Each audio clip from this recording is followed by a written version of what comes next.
What's going on YouTube? You're watching Exquisite MAD. Be sure to like and subscribe and remember to hit that bell. Today going to be detailing 2 Cadillacs. Going to be cleaning them, then actually for doing 2 full details on them. So should be interesting. So anyway, stay tuned. I'm going to get straight into it. Alright, so since now this is wash and so is the other one over here,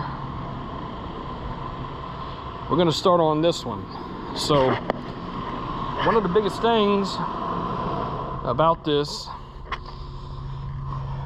detailing an automobile, you're going to want to make sure that you get all the tar off. See this?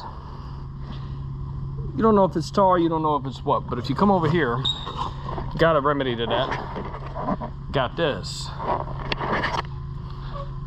So 9 times out of 10, you want to just straight compound it or polish it.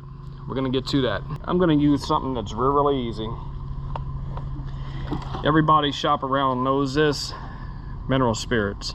You don't need to buy tar removers and all these different brands. Mineral spirits. I'm not endorsed by Jasco or however you're supposed to say it. Just use some mineral spirits. You can get this from a big box store, hardware store, what have you. Works great. It doesn't harm the plastic and it's easy on the paint. So, and it dries, and then once you get ready to do the other work, you're good to go. So give me just 1 sec, get right into it. Look at this. You ready?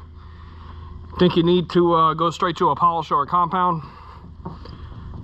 No. This isn't some magical product. It's mineral spirits.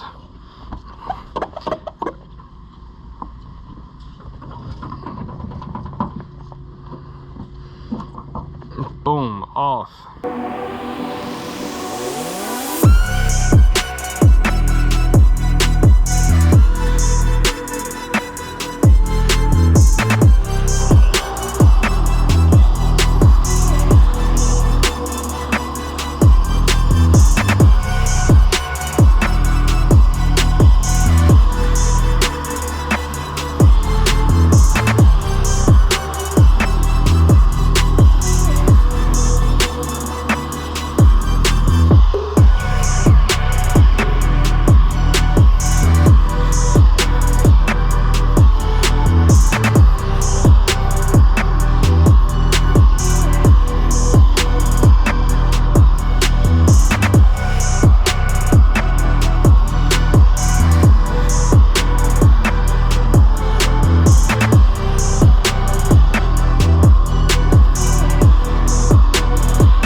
So just got finished detailing these 2 Cadillacs here. Did full details on them, inside and out. Did a wash. Did a paint decontamination. Also did a wipe down and removal of all the tar, the bugs, all that kind of good stuff. And then went over it and polished it and then waxed it. It's very, very slick. Very, very beautiful. As you can see, this pearl paint right now is just popping. And as you can see the reflection of the lights here, there's no swirls surrounding it. Took it completely out. And as you can see, these lights are, notorious for that. So, for showing that kind of stuff. Well, anyway, turned out absolutely awesome, as you can see. So, exquisite, I guess we could say. Turned out absolutely exquisite. This one right here, same thing, totally washed, decontaminated, then polished and waxed. Now on the interiors, because gotta leave some stuff out there for other videos, but as you can see on this one, some work went into it. Turned out awesome, turned out great. We're going to take a look at the inside real quick. As you can see, by polishing, these pieces now from Cadillac are clear coated.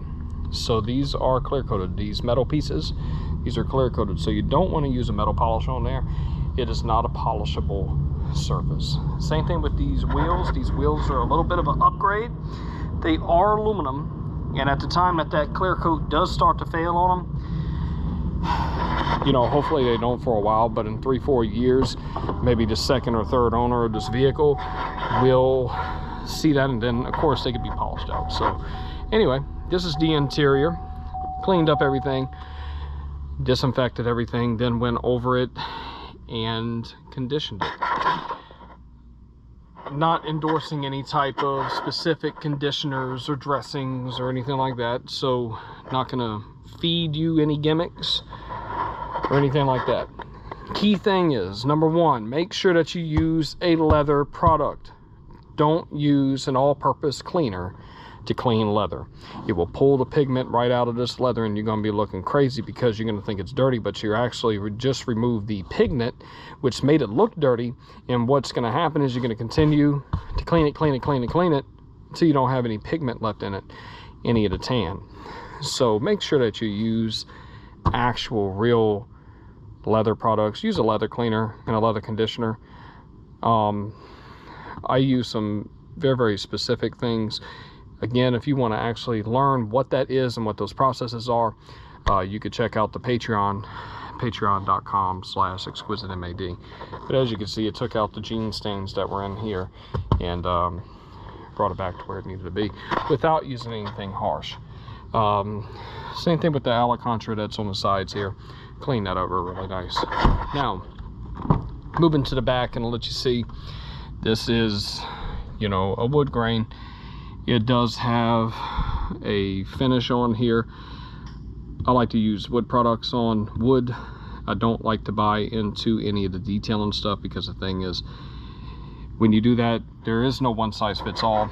For instance, leather is leather. It doesn't matter if it's from the 1700s or from now. Leather is leather. If it's real leather. If it's vinyl, you're basically dealing with plastic and rubber. So, but when you're dealing with plastic, you're dealing with plastic. When you're dealing with wood, you're dealing with wood. If it is real wood, as long as it's not plastic. So make sure that whatever cleaner that you use, for instance, you don't want to get this Alcantara or suede wet. You don't ever want to get suede wet.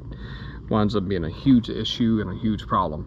The other thing that you want to be aware of is if this is dirty, if you're in a vehicle and this surface is dirty and you're cleaning it and it drips down onto the stitching here, this white stitching, it will turn it brown. And unless you know how to get that stitching back clean without using steam, steam degrades leather. Steam dries out leather. Here's the question I want you all to ask yourselves. Leather is skin. If you get into a very, very hot shower and you know, basically just take a very, very hot shower, this is the easy way of me of putting it, it dries your skin out. Leather is skin. It dries it out. So, and also it causes it to shrink. So shoemakers have been doing that for a long time. Leather crafters have done that. They wet the leather, they shrink it, you know, make it form. So that's something to keep in mind. This here has stuffing in it and it's stitched, you know, and it's stitched tight, stuff like that. So anyway, that's a little bit of gain I'm kind of giving you there. So just stuff that you want to be aware of. When you're dealing with these controls, make sure that you're not using an all-purpose cleaner, because some of these little painted little figures here can be screwed up and you can wipe it off. So regardless of what all-purpose cleaner, that's why it says test in an inconspicuous spot, not liable for any damages, yada yada yada yadas, because they know, the manufacturers know of some of these products, it could damage it. So try to use something that is least aggressive first and then move to the more aggressive and the most aggressive. So that's always the safest thing to do, regardless if you're doing paint correction and polishing or tar removal or grease removal to doing leather to whatever. So plastics, what have you. Over here, taking a look at this one actually turned out really nice. Again, if you want to see what what process, as far as what product was used, how many pounds of pressure was used, what was the speed of the polisher, what pad was being used, how long did I let it sit, if I let it sit at all, did I just immediately wipe it off. If you want to know those type of details, you have to go to the Patreon and actually to subscribe there. It's 800-292-2341. That's if you want to get your aircraft or automobiles detailed and you're in the Gulf Coast, and services are available 7 days a week, subject to scheduling and availability. So appreciate y'all watching, hope y'all enjoyed, and stay tuned for more videos.